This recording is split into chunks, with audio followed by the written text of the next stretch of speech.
Here. Court's call to order.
Of the Commonwealth that this prisoner is a confirmed chicken thief.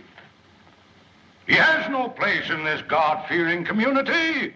He is a vagrant. He cometh from no man knows whence.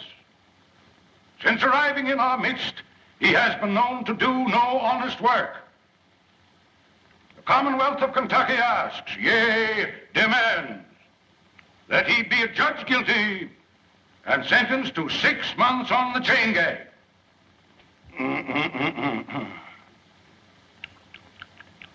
Hey, boy, wake up there. Sheriff, wake him up there. If anybody's going to sleep in this court, it'll be me. Hey, wake up. Come here, boy. There. Come on over here, right there. What's your name? Poindexter. Poindexter? Yeah. Who gave you that? Mr. Riley. Ranny? You mean Major Randolph Poindexter from down at Pine Bluff? Yeah, Pine Bluff. Oh. Well, looks like you Poindexters is always getting mixed up with some chicken somehow. Hey, Sergeant, it seems like I recollect you and Major Ranny having some connection with the flesh of the fowl at one time. You're good if we didn't. You know, Major Ranny was the fire-eatingest soldier that ever chased a yank up a tree. You know, Billy, you and me pretty near starved that day when we went foraging for a snack after the Battle of Chickamauga. Chickamauga? No, it was the Battle of Kennesaw Mountain.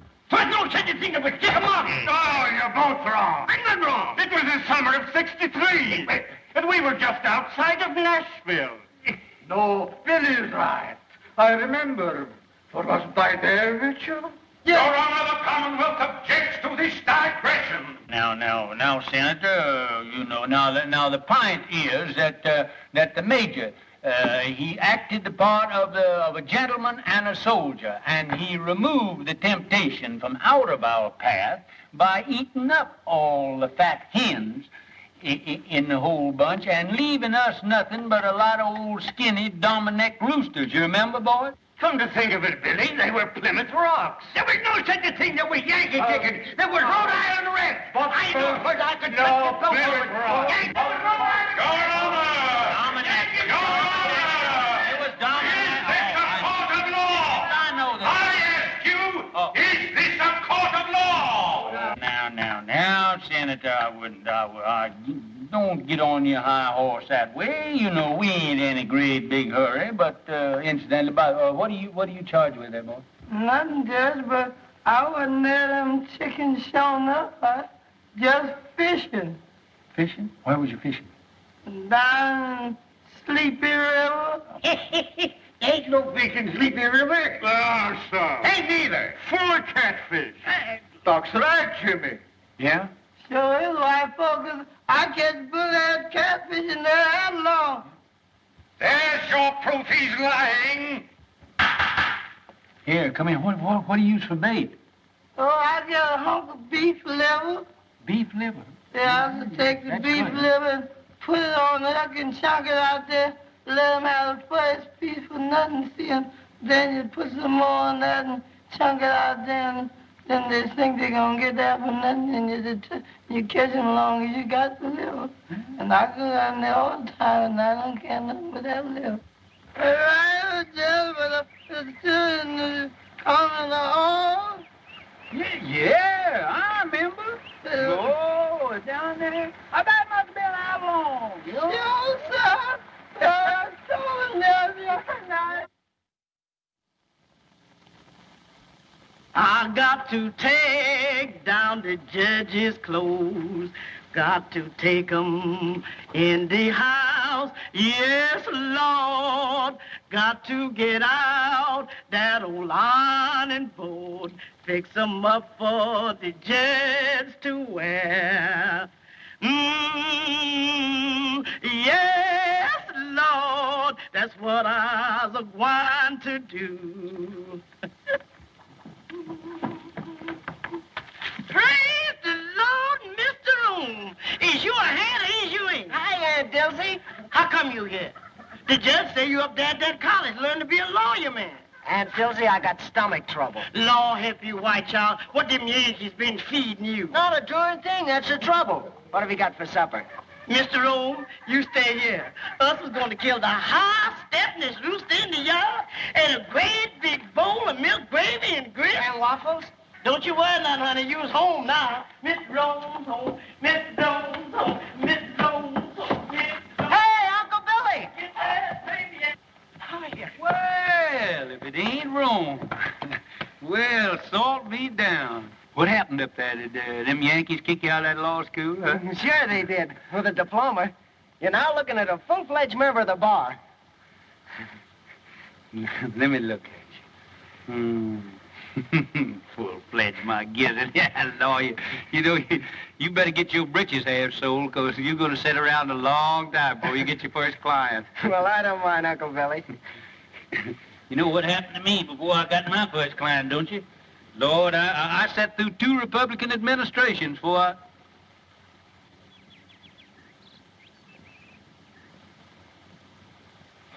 Who are you playing? Oh, I'm just doing a little practicing here for the championship. I got Jeff here. He's doing the retrieving for me. Me and Herman Felsberg is going to play against Jimmy Bagby and Doc Lake. 2 of them balls down there, will you, Jeff? 2 again. Mm-hmm. Remember the last time? I'm going to show you what had happened to Jimmy Bagby now. If he's, just want to show you how far I can... Ooh, look at... Look at them Yankee shoes you got all that, Jeff. Look at that. Yes, I never seen shoes with buttons on them before. I seen pants, but... Oh, say, that's fine. Oh, just take your button shoes with you and just step that off and see just how far it is. All I right, think that's Uncle about a Bill. record. 1, 2, 3, 4.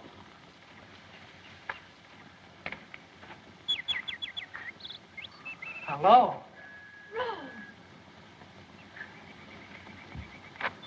Glad to see me? Why, I thought you were still up north. I got in this morning. How'd you know I was back here? Well, I didn't, but Uncle Bill...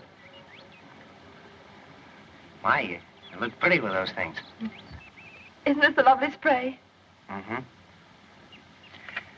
Now, young lady, I want to ask you a question. Please let me down, Rome. Miss Gillespie, will you please tell this court why you didn't answer my letters? I've got to go in. Really, I have. Now, tell the truth, the whole truth, and nothing but the truth, so help you. You know why. All I know is that you've changed since I went away. Well, that isn't it, Rome. It's just that we've grown up. You mean you don't like me anymore? Oh, Rome. Well, if my mother or anybody has said anything... Oh, Ellie Mae, I mean... Well, I'm old enough to choose my own friends. Please let me go. We've got to get this thing settled once and for all. I've got to go in, really, I have. All right, then. I'm coming back tonight and find out what it's all about. You can't. I have an engagement. Who with? Fleming Talley. Well, how about tomorrow night? Oh, Rome, it's no use. All right. That's the way you feel about it. You can sit right there till we understand each other. That's all right. That's all right. We don't need no more practice for them old men. Besides, that exertion calls for a julep. Yes, but you gonna wait for that young gentleman for you. Wait for him? Unless young folks has changed since I was skirmishing around. He won't be back for quite a while. Just look at that goat. Ain't that a pretty sight? What, that goat? There ain't nothing pretty in the world than two young folks in love in the spring. Do about that goat. Oh, goat, my Lord. Ain't you got any sentiment? Ain't you got no girl? Wasn't you ever in love? Tell us stand around here talking about a goat or something. But your mint, What about my mint? a goat in your mint bed. It's in my mint bed. Get Where? out of Acting like you starved. Get him now. Bet you hungry, too. Don't look. Why, William Priest, Oh, hello, Carrie. this is a fine how do you do. What will the neighbors say? I'm ashamed of you. What's ailing you now? That gum goat come in here and eat up my mint bed there. I'll bet he must have been the ruination of 1,000,000 juleps. You and your precious mint juleps. A circuit court judge. Where's your dignity? Dignity? I don't reckon the Priest family will ever have to worry about dignity as long as you're alive and kicking. Well, it's a good thing somebody in this family has pride. I always told my brother when he married you that he saved the family name. Well, if he were living, he wouldn't be fooling around the front yard with a goat. That's not what I came for. Have you seen Rome? Oh, Rome? Rome? Oh, appears like I did see that son of yours around here a while ago. I expect he's downtown, though, now. Strutting around, showing off his button shoes. Now, don't you play possum with me. As if I didn't know you'd been encouraging that girl over there to set her cap for Rome. Carrie. If I didn't know that you had the biggest heart of any woman in the world, I'd think you're the most suspicious creature that ever come down the pipe. Never mind that. You come up on the porch. I want to talk to you.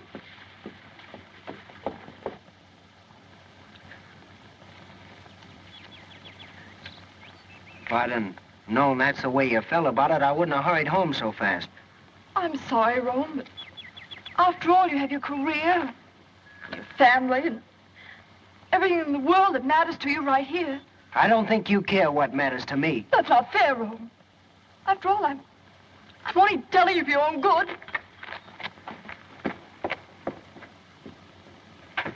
William, I'm not a woman to beat about the bush. This business of Rome and that girl next door has got to stop. What do you got against Ellie Mae?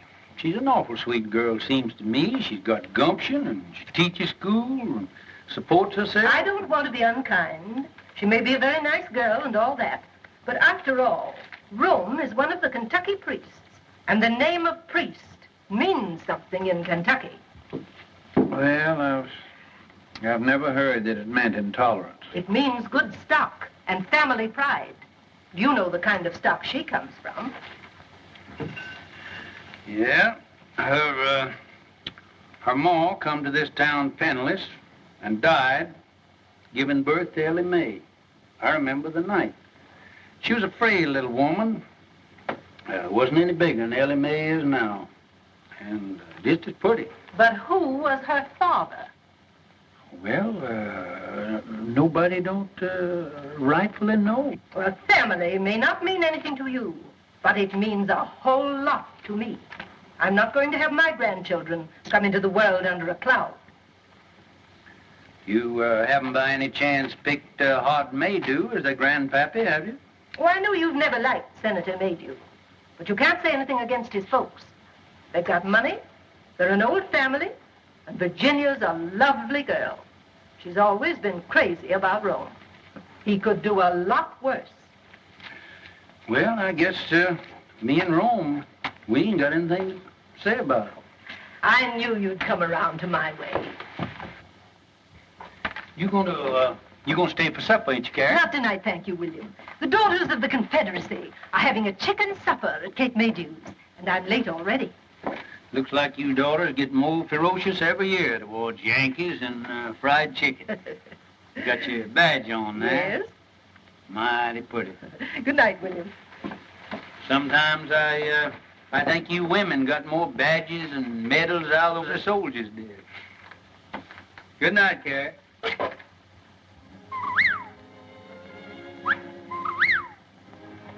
Listen to that old whippoorwill calling his mate. Him and his kin has been nesting around here for nigh on 30 years. It's a lonesome kind of sound, isn't it, Uncle Billy? Tis so. You know, the good Lord never meant for nobody, either man or bird, to live by themselves. Uncle Billy, why didn't you come and live with us after Aunt Margaret died? Oh, I never could stand your mom's cooking.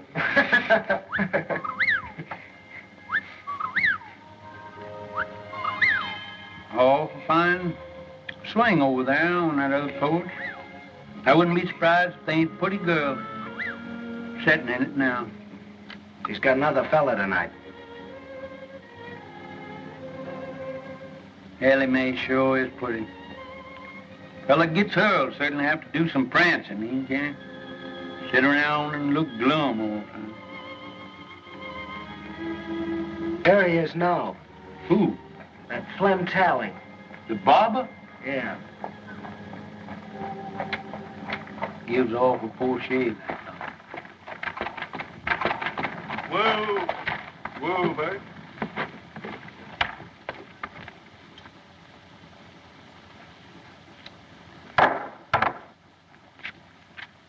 Yeah, I am, honey. Here's the news.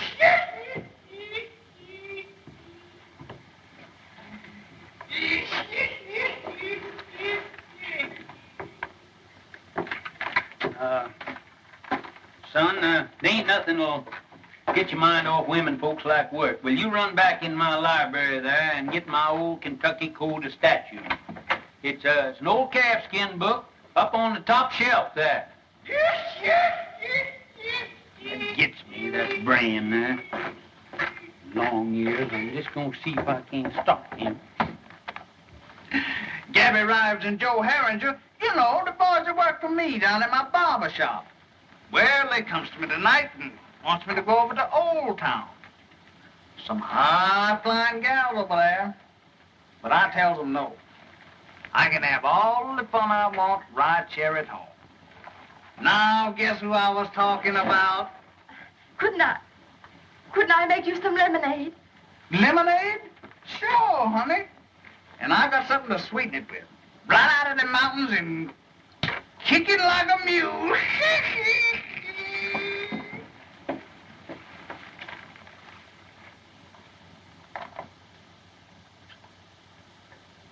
Jack! Oh, Jack, you see anything of Mr. Flem Tally, the barber man around here?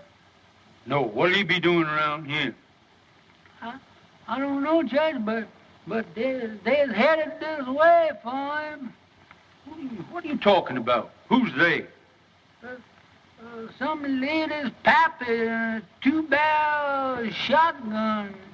He said Mr. Tally's been messing around. He sure is in a killing mood. You mean that he's going to annihilate him? No, sir. He just going to shoot him. That's all. Well, there ain't a thing that I can do about it.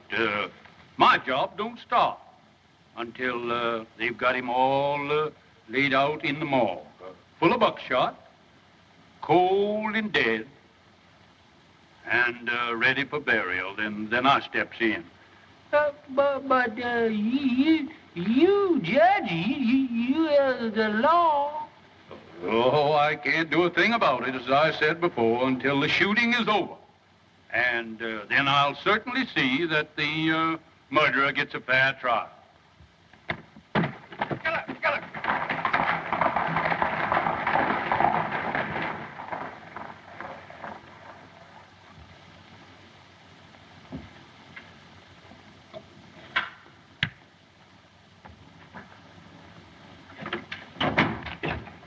Uncle Billy, I couldn't find that book anywhere. What book? That Kentucky law book. Oh, maybe I didn't have one. Ellie Mae's waiting for you over there. What? How do you know? Are you sure? Now, don't be standing here like a jaybird gawking when I tell you she's waiting. Go on out of here and go.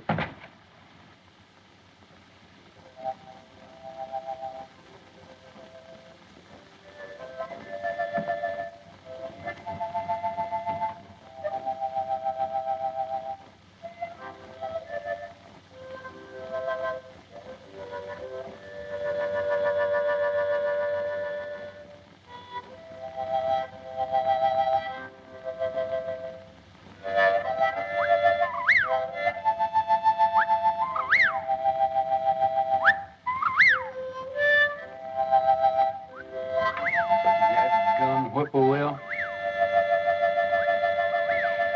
Mighty poor company on a night like this. Good night, Dad.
Been a long time, honey, since you and the babies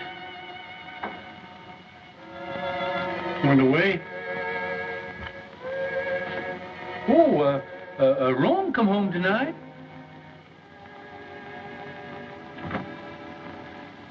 Little Robert E. would have been, he'd have been just the same age as Rome is now.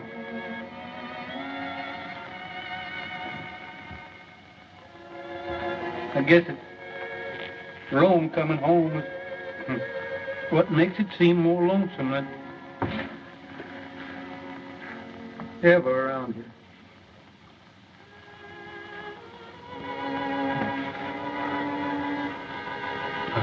Honey, you know that fella that he enlarged that tin type, he sure did a pretty job.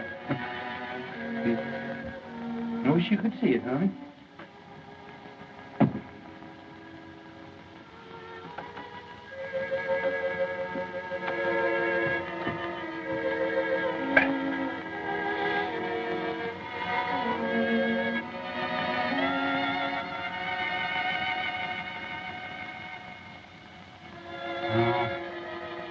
See, that fella put that gilt on there was regular humbug. get that fixed.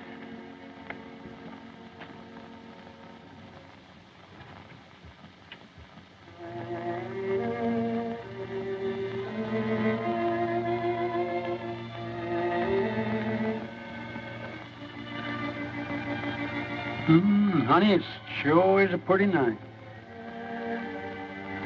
Been an awful late spring.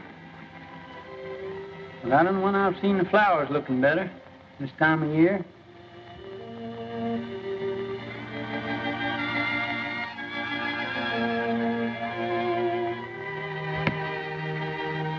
People are funny things. Always got their eye set on something. Rome, he's got his eye set on Ellie Mae, and Carrie, she's got hers set on old Hod Maydew's daughter, Rome. Old Hod, he's got his eye set on my job. Some of them's gonna be disappointed. Them honeysuckles sure do smell sweet. Seems like I just can't get my nose full enough of them.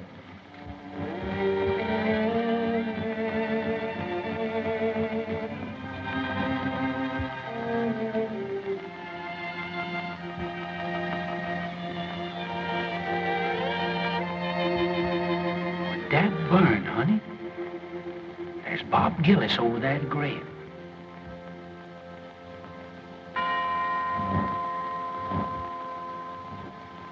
It's at Ellie Mae's mother's. You're a pretty boy, though. There you is. Hi, Jimmy. Hello, Billy. What are you doing there? Figuring on getting called to the colors again? Hello, Gillis. Well,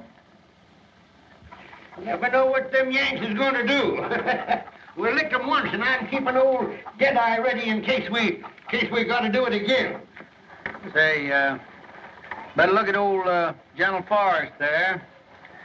Think he's gonna need a little shoeing pretty soon. Well, I'm mighty busy right now, Billy, shoeing them two horses over there. Hey, Bob, we better take a look at the judge's horses sometime.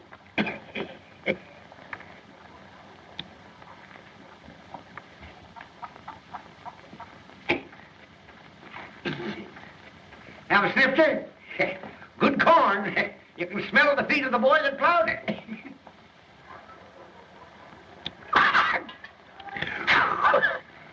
That breath of yours is like a hot mince pie. Where you going? Going fishing. Sleepy River. Sleepy River? Why don't you fish in the trough there? Need shoeing? no, all right for a while yet. Say, bad scar you got there. Bullet? Yeah. Get that in war? No. Folks say you come from up north. Must have got that up there.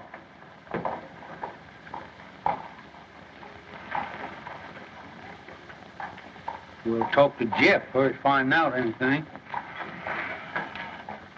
Hey, wake up here. Somebody come along, steal a horse, and leave you sitting here holding the line.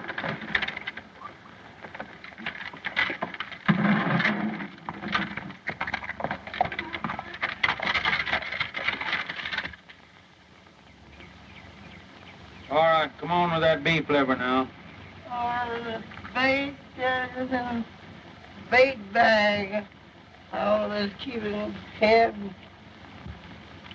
Hurry up now. and liver. Oh, gee, don't tell me you ain't got it. It looks like that liver them walked off by itself. Lord. Oh, Here, I'm going to catch any catfish and ain't got no bait. Take this dime now and hurry on back to town and get me that beef liver. all right, sir. Hurry up now. All right. Actually running now. This is the way it is. You gonna put your shoes on? Look, I'm saving in case my feet wear out. And then I have them.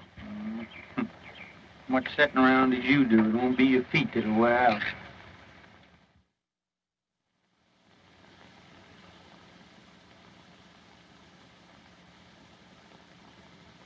Master Jesus wrote me a note. He wrote it on the wall. He tell me to put on my Sunday clothes, for he's coming to fetch me soon. Master Jesus wrote me a note. He wrote it in a star. Say he gonna wash me white as snow. Though I be as black as tar. Because I got a hat and this good old pretty vest hanging up in there doing nothing. Fine crab. Well, plague take you, I thought I told you to stay away from that Yeah, vest. but Judge, it got hung up on Yeah, you got my coat on there, too. Yes, but this old skunk coat. Skunk coat? I mean possum. What do you mean, possum? Rabbit. Rabbit? Say, listen, every inch of that is raccoon. Better be raccoon. I took it off a rich Yankee. Now you get in there and put them things away from there. Better get on over at that festival there. Dilsey might be needing you, too. How are you, Judge? Just Oliver, Ever. Just Oliver. I'm afraid it takes ice cream and cake to get you old soldiers out of it, Judge. Yeah, if the Lord ever gets in a jam, why, he knows who to call on. That's right. Going to church isn't everything there is to it. Evening, Senator. Good evening, Reverend. Good evening, Judge Breeze. Good evening, Rod. As one of our best churchgoers. Yes, it's surprising how far some men will go to get a few votes. Too bad we didn't get rid of him and get him off up to Congress there after him spending that term in the state Senate. I understand he thinks you deprived him of that honor. Me? Great Democratic Party and Thomas Jefferson. Evidently, the senator doesn't see it that way. Tell me that his cases in your court have taken on the appearance of a personal feud now that he's a candidate for your job. Oh, I wouldn't say that, Ashby. But I am going to have to get out and do some mighty tall electioneering, you know. Hart he's a spellbinder in a silver tongue from way back. I'm just an old country Jake who kind of a baby kisser. I ain't got much to offer the boys in the way of rhetoric. I understand he doesn't approve of your grammar. My grammar. First thing I learned in politics was when to say ain't.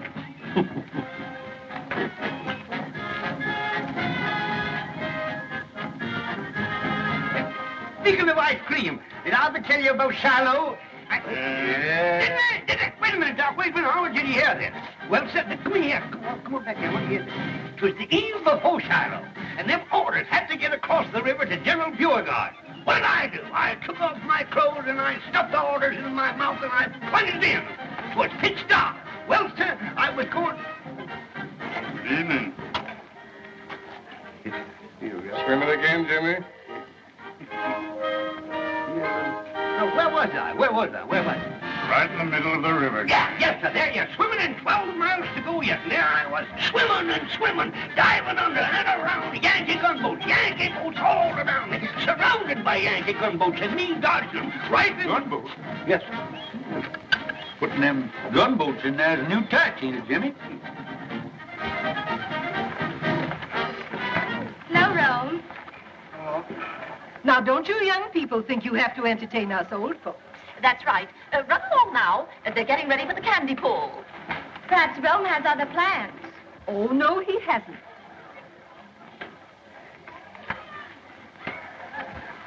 I declare, Virginia gets prettier every time I see her.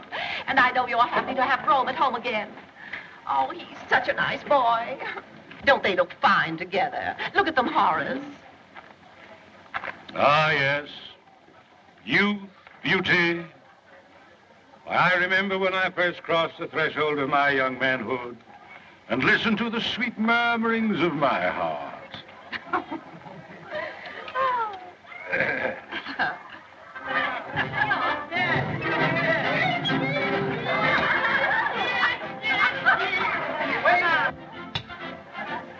double portion, please.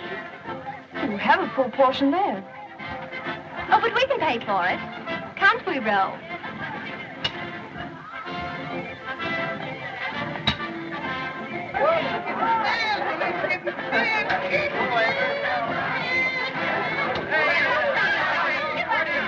Gentlemen, I propose to conduct my campaign on a dignified basis.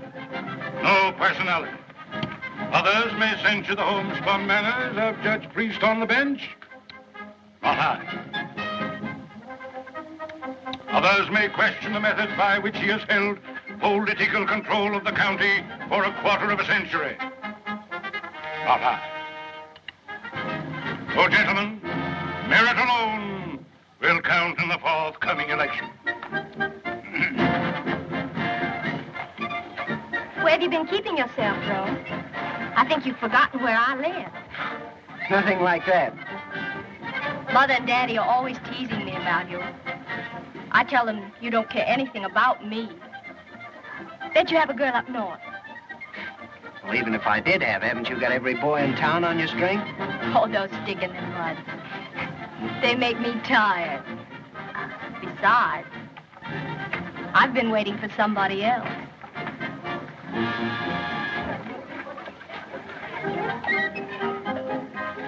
Attention. Say, what's the prettiest gal at the festival here, moping around back here by herself, huh? You want some taffy, Judge? I ain't much of a taffy puller.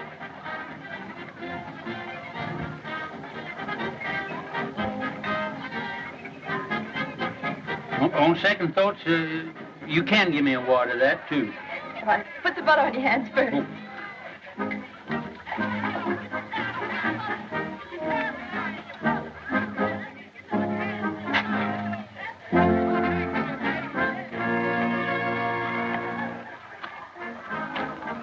Oh. Uncle Billy.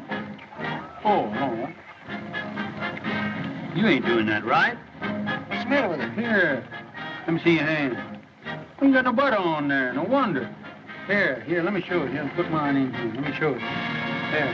Go on up there. Run on up there and put some more stickum on your hand there. Go on, right up there. All right, Uncle Billy. That's it. Now, here. Put that right over in there now. Now, here. Now, that's the thing. Candy pulling, you got to keep your mind right on it. Look, that's how you're getting it all on your hand. Keep your mind on what you're doing there now. Lord, you pulling candy with champion candy puller of this neighborhood now.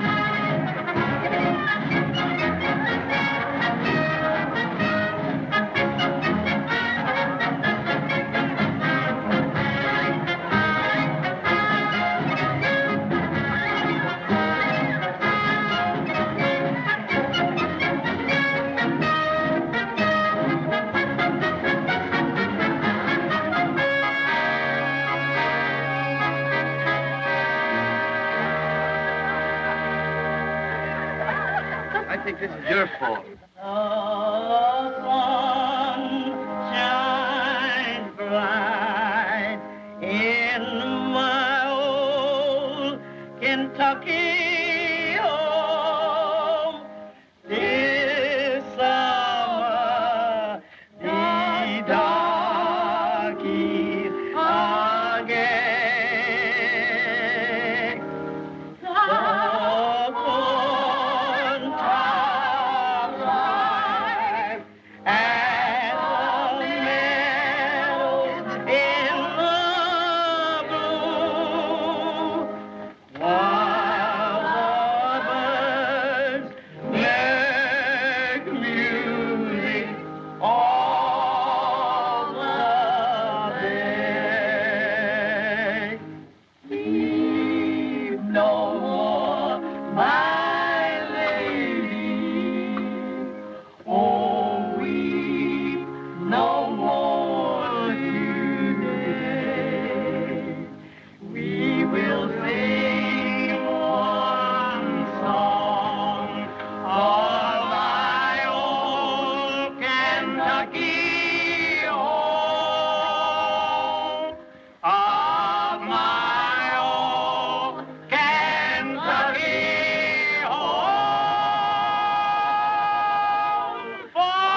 morning, everybody. Good morning, Judge. You next. Hey, Flem, you got the only lively spot in town. Here, Gabby, what's the latest news in the paper this morning? Hello, Lige. Howdy, Judge. Hey, you ain't been in lately, have you? Good morning, Mr. Morning.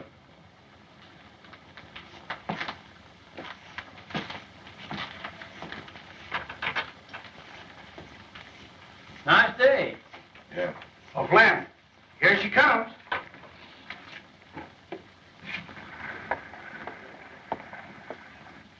And does she like her Flemish? Hey, Flem, when you two getting hitched? Don't know it. I heard nobody talking about marriage. You ain't scared of no shotgun wedding, are you? Not as long as she ain't got no paw.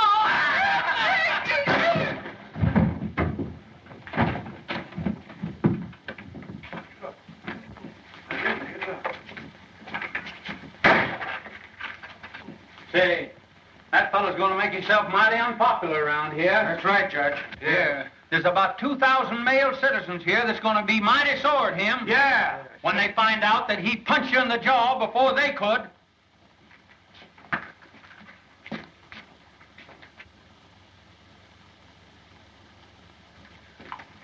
Yes, he's going to be awful unpopular around here.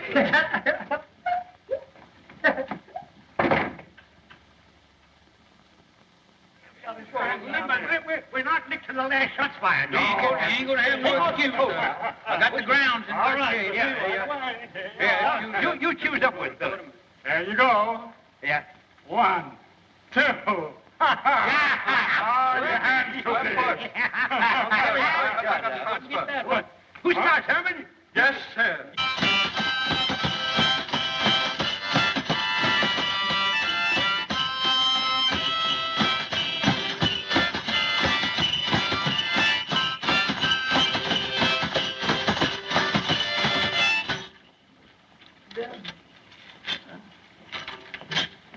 My wife and I live all alone in a country called our home. Don't put enough in that. This is just like more than that.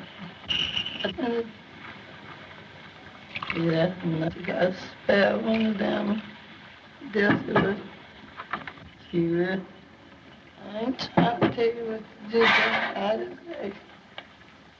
Always think somebody trying to. Hey! Cut them monkey shines. How you expect a judge to win that croquet game with no solace in his stomach? Hey, Dusty, you done forgot the jug.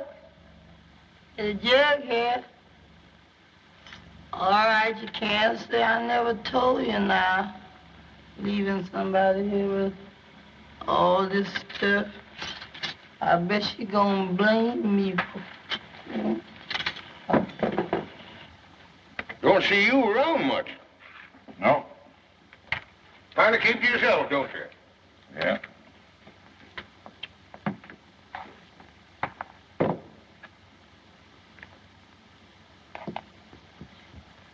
Joe, get some more beer while I knocks me that 14 ball down there in the corner. I'll pay for it.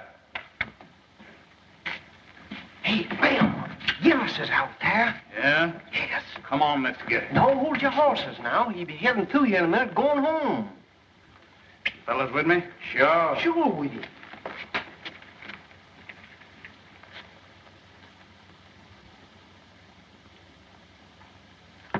Another?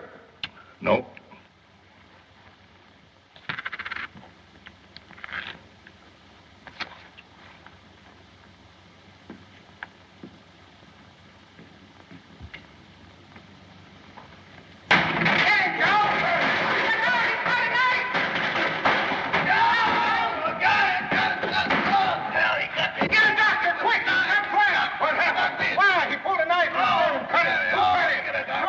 He cut Flem. We saw him. With the knife? Yeah, we saw him to it. Look at that. Cut it. Come on, that blacksmith.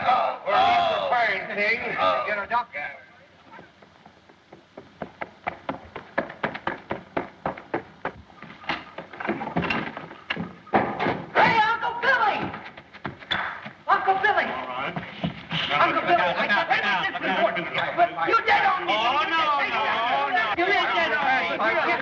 get out of here. You already out of the game. Get out. You're out. Get out of here. Oh, no. Go on. Get away. Uncle Billy. He missed it. Rome, please, will you? Ain't it? Wait on. This is an important game here now. Keep still.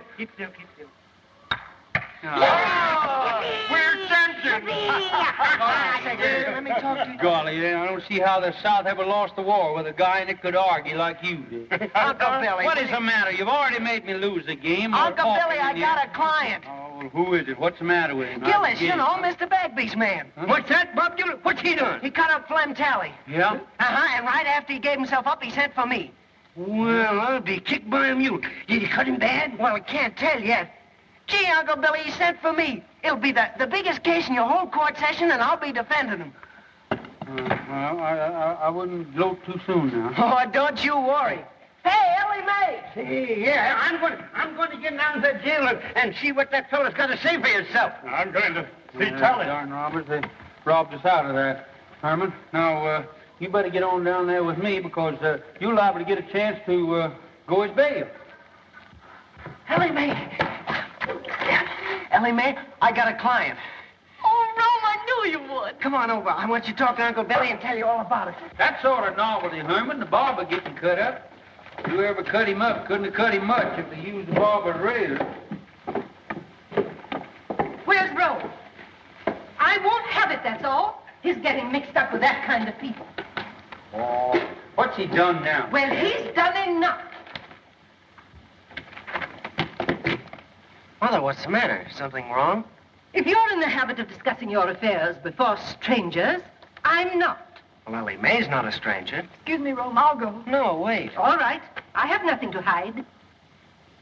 Carrie, what's the matter? Have you been out in the sun too much? You shut up, William Priest. I hold you responsible for everything that's happened. Are you going to defend that man?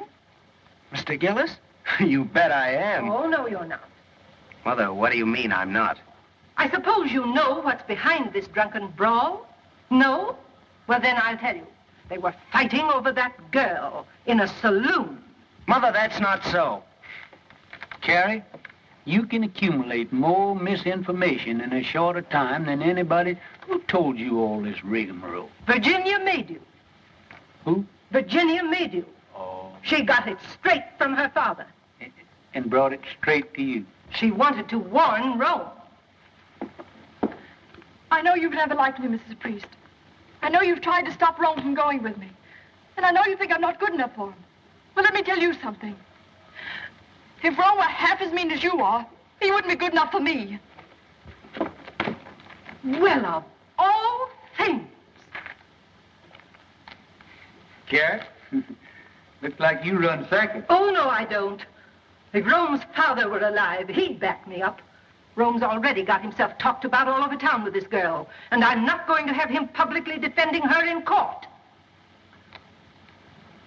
Well, Rome, see how your mother feels about it, so looks like you lost your first client. It's certainly hard to get, too. No, Uncle Billy, I haven't lost anything. Rome? Mother, I think I'm old enough to know my own mind. I said I'd defend Mr. Gillis, and I'm going to go through with it.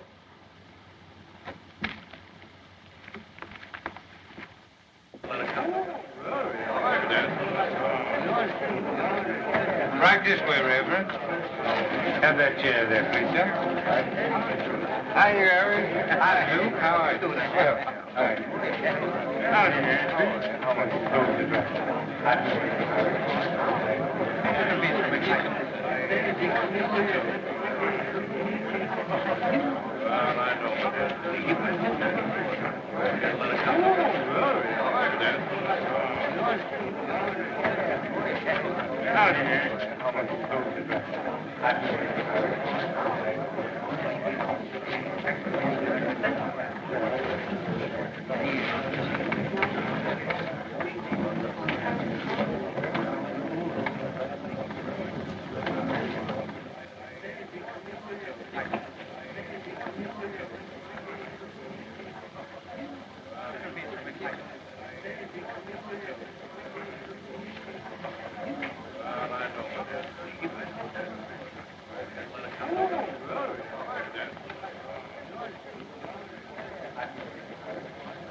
the court.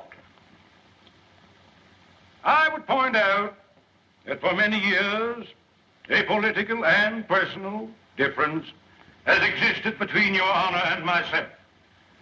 Now that I am a candidate for the exalted office which you have held for so many years, those differences have reached a point where, for the protection of the people, I must demand an impartial trial judge. Perhaps I'm getting deaf, but the fact had never reached me before. Are you insinuating that you won't get full justice in this court? I maintain that my language was sufficiently plain for any comprehension, however obtuse. But I will make it even franker. I charge, in the presence of two witnesses, you took sides with defendant Gillis in a prior attack upon this plaintiff. I've been sitting on this bench for nigh on 20 years, and nobody has ever asked me to step down. I'll file an affidavit of prejudice. That won't hardly be necessary. Then I call upon you, Judge Priest, to vacate the bench during this trial and yield your place to a qualified judge.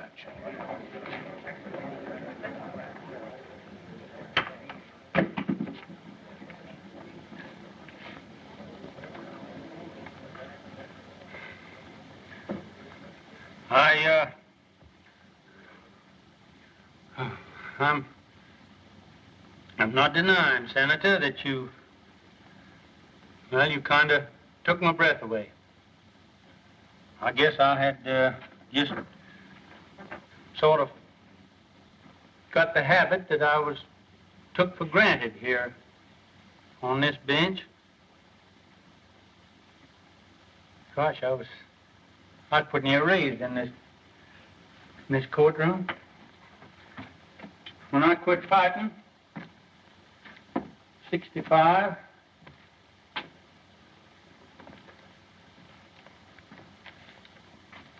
for what we thought was right, I kind of calmed down, found out I couldn't lick the whole United States. I come back here to my hometown, and I put up my shingle. It wasn't long before I was sitting on that bench. Maybe I did have a hankering for the spirit of the law, not the letter. But as far as I know, nobody ever found cause to complain till now. Now, you jury, you forget everything that I've said.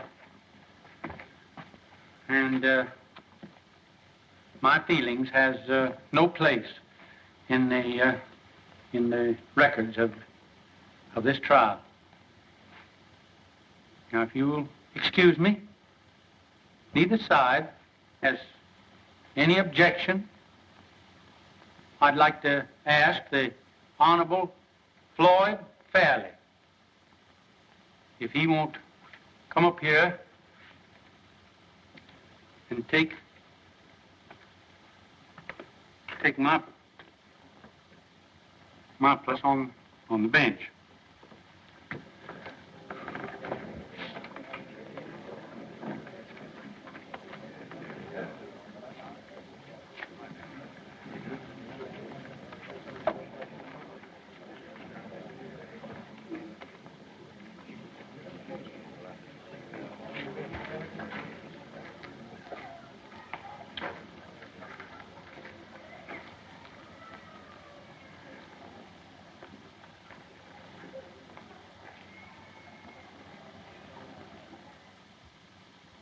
Well, what happened then?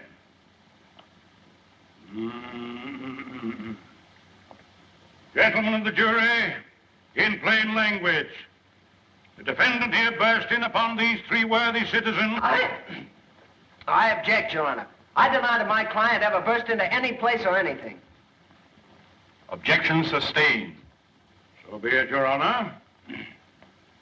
Nevertheless, Nevertheless, I shall demonstrate that my young friend's client here did burst into something. That armed with a lethal weapon, to wit, a dirk, dagger, or knife of deadly length and deadly sharpness, he burst into Mr. Talley's quivering flesh. I object, Your Honor. Objection sustained. Your Honor's humble servant bows to Your Honor's august ruling. In due time, Mr. Talley's scarred and mutilated person will bespeak the verity of my claim with a silent eloquence far exceeding the powers of my poor tongue.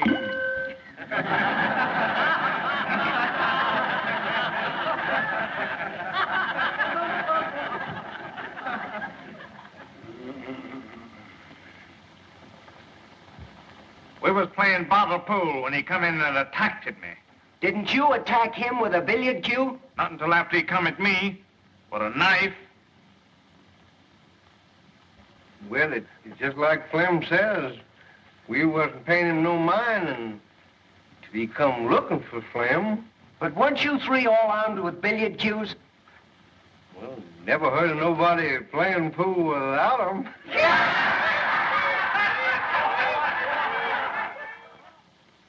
It's just like Flamin' Joe says. He come in looking for trouble. You don't like the defendant, do you? Who does?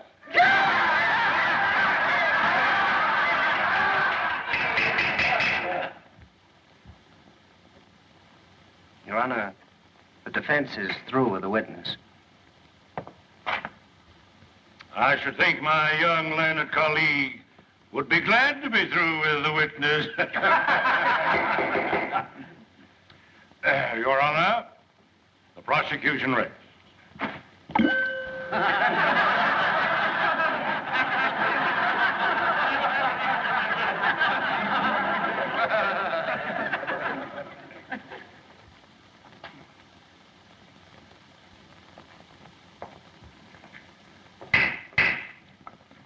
Before the defense proceeds, this court recesses for half an hour.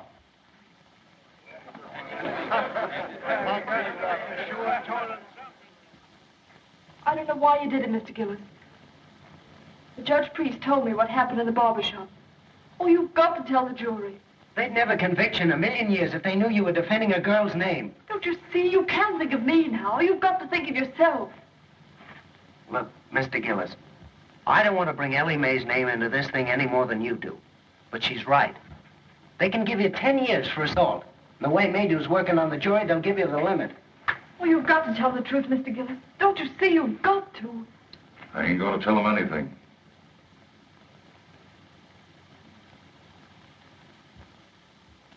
Yes, sir. Talley lied all the way through. And Herringer and Gab Ride, they lied too.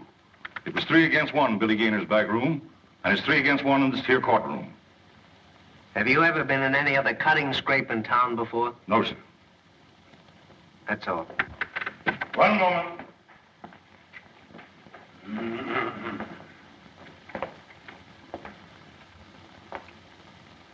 Where do you come from, Mr. Gillis?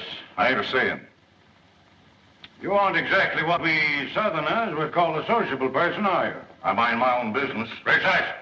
Except when you go looking for trouble. I don't go looking for trouble. But I ain't the one to run away from it. How long have you had a grievance against Mr. Talley? We had a run-in a few days before he jumped me. Oh, a run-in, eh? And what was this run-in about?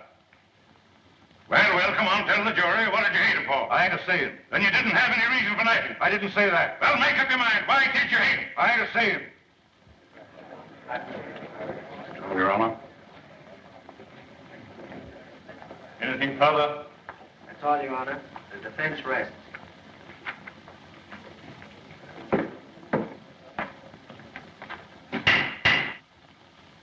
This court will adjourn till tomorrow morning.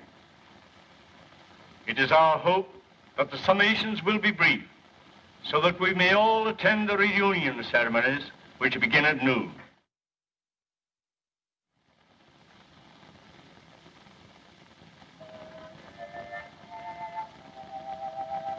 Well, Andy, yes.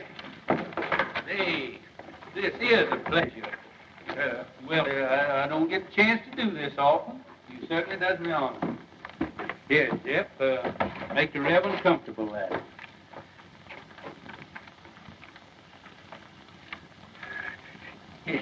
It looks like you kind of caught me red-handed there. Could I, kind of inveigle? Been a long, tiresome day, and it's mostly mint. No, thank you, William. I appreciate your subtlety. You know, I kind of thought that that you'd be working on your Memorial Day address for tomorrow. Well, that'll take care of itself. What I'm worried about is this poor devil of a Gillis. You know Gillis? My trade takes me into queer quarters sometimes. Well, I feel just as sorry for that fella Gillis as you do, but I'm plumb out of it. Hart got the best of me. He sure did. Case is closed. It's all settled. I don't think Hart will, he'll be fool enough to reopen the case for nobody or nothing.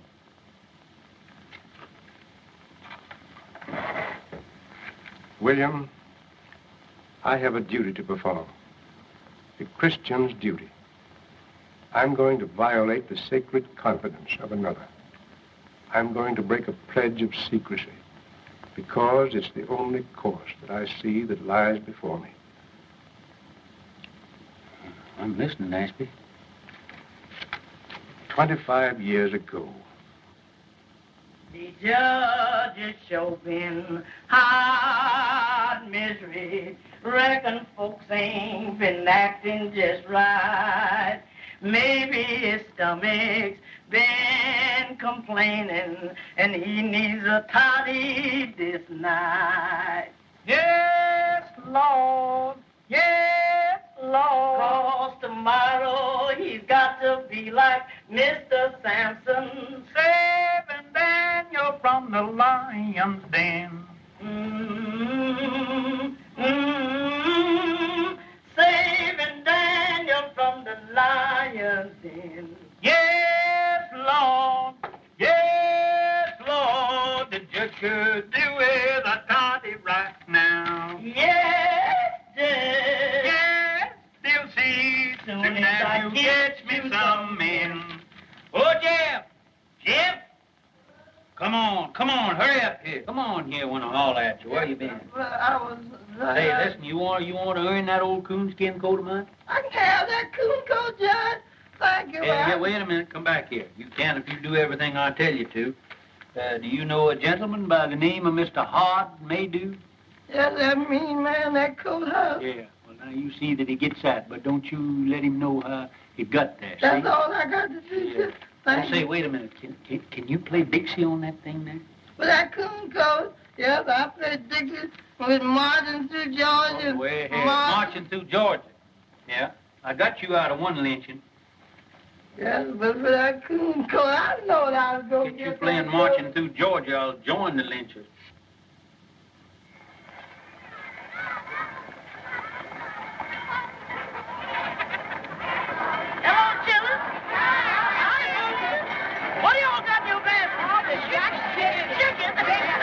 Well, that's all I got. That's what the judge like.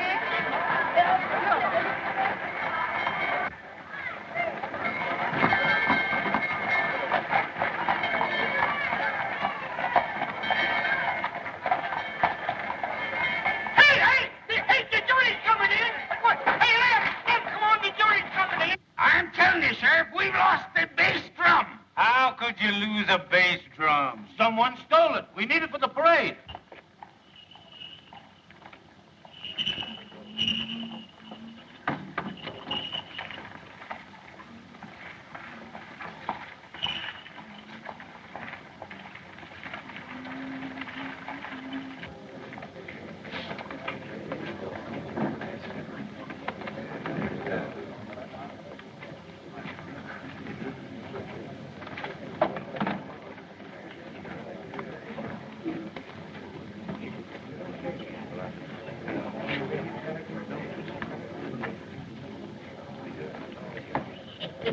Thank you.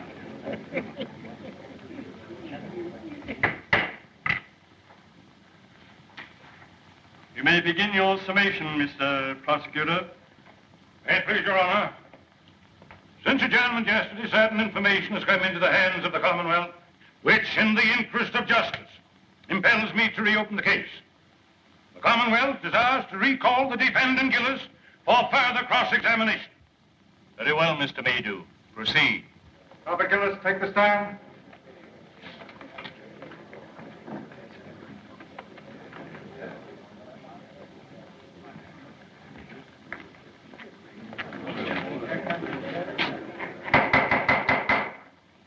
Your Honor, as I recollect our procedure, for the time being, I'm an ordinary member of the bar. In good standing?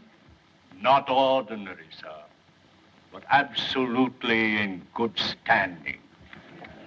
Thank you, sir. Thank you kindly. Then I have the honor of announcing myself as Associate Counsel for the defense. Seeing as the case has been reopened,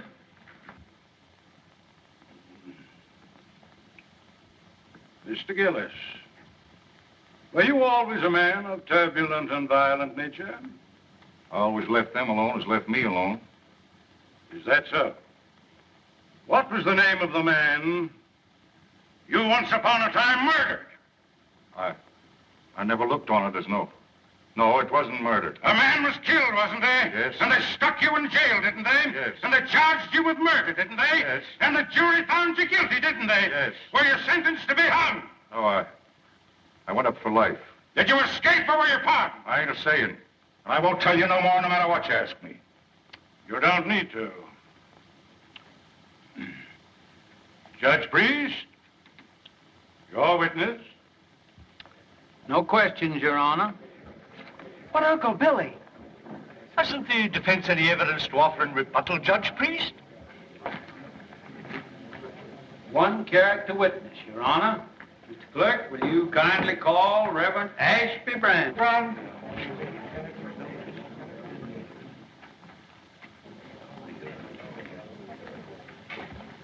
You solemnly swear to tell the truth, the whole truth, and nothing but the truth in the case now pending in this court? I do.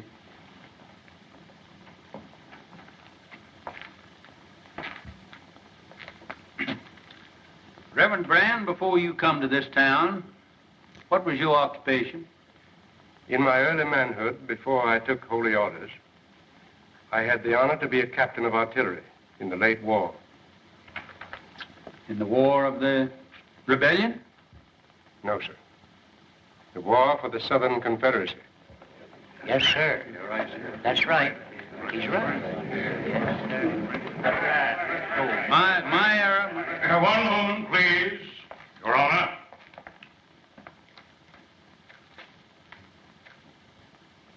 I yield to no man in love and everlasting devotion to that sacred lost cause for which my people fought and bled. But though I cherish all those dear and everlasting memories, which even the bare mention of that great conflict must awaken in every true Kentuckian's bosom, I fail to see any possible connection between this reverend gentleman's military record and the guilt of this man, Gillis.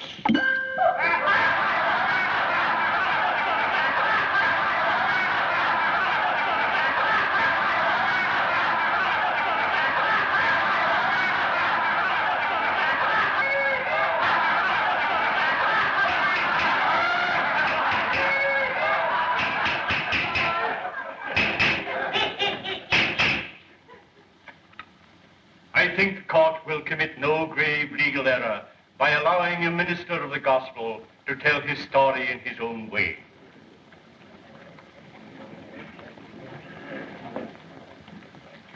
Meander along, Reverend Brand. As many of you know, I am a Virginian. On the day my state seceded from the Union, I enlisted. I was a private in Penn's Virginia Battery. By the latter end of the 3rd year, I was in command of that battery. All the officers ranking me had been killed or disabled. We lost heavily at Chancellorsville. And at Fredericksburg, we were almost wiped out. We kept our field pieces. We kept our pieces until the end. But we had not sufficient men to man those guns, nor anywhere to turn for more men. There were no more men left to come in.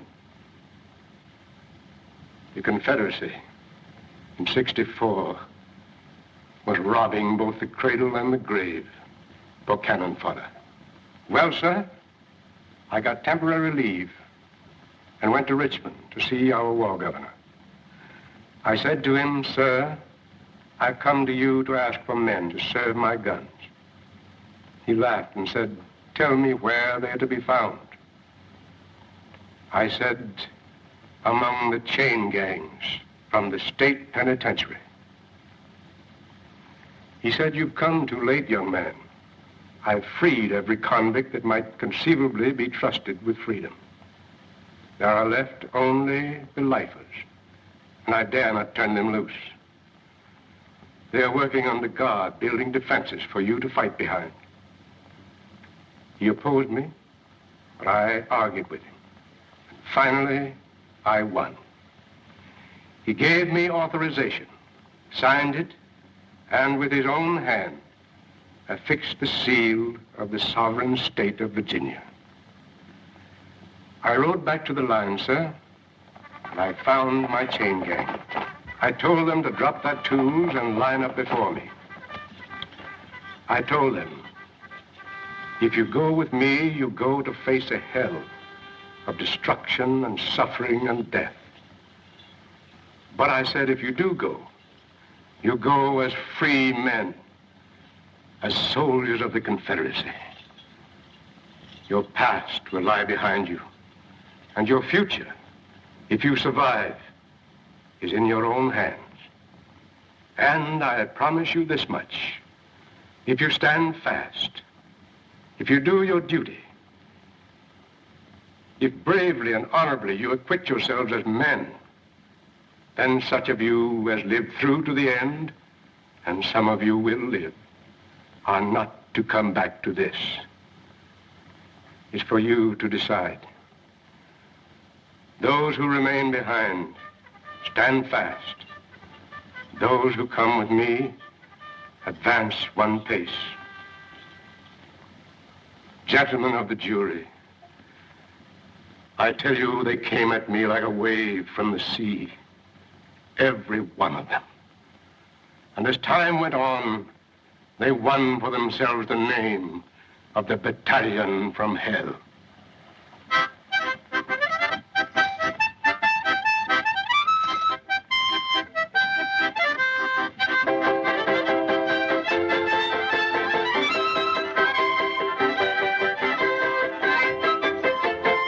Those men, those felons, with the scars of their shekels still on their legs, they fought for the South like men, none better. And they died like men, most of them. I was one of those men of whom I wish to speak a special word of tribute. He stood out for his courage and his fidelity, for his worth as a soldier and a man. Most of all, for his invariable truthfulness under all circumstances. He was from the mountains of my own state, a man who spoke little, but did much. I saw him once go out under fire during a battle to rescue at his own risk a wounded Union officer who lay there helpless between the lines. Another time, our stars and bars was wrested from our hands. We fought breast to breast that day. This man of whom I'm speaking threw himself on a riderless horse and rode into the thick of it, and by the grace of God, came galloping back from the jaws of death, our colors clutched in his hand.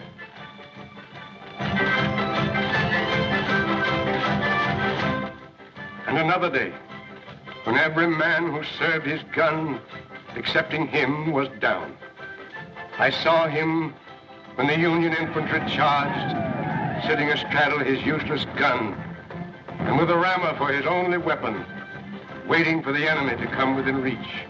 A countercharge from our infantry saved him.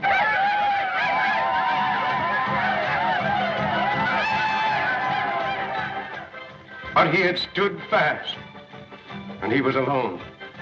After the surrender, I kept his secret, and kept it to this very hour.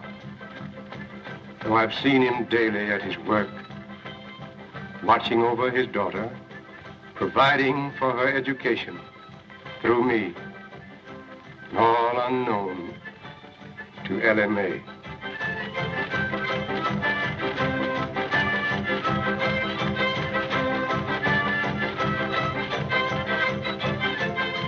Gentlemen, as a soldier, I knew that man as Roger Gillespie.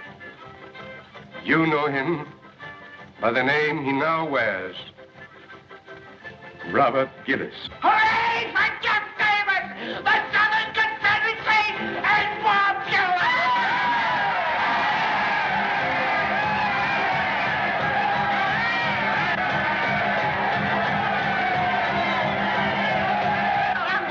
Get out of the way! Can't you see that poor, helpless child needs a mother?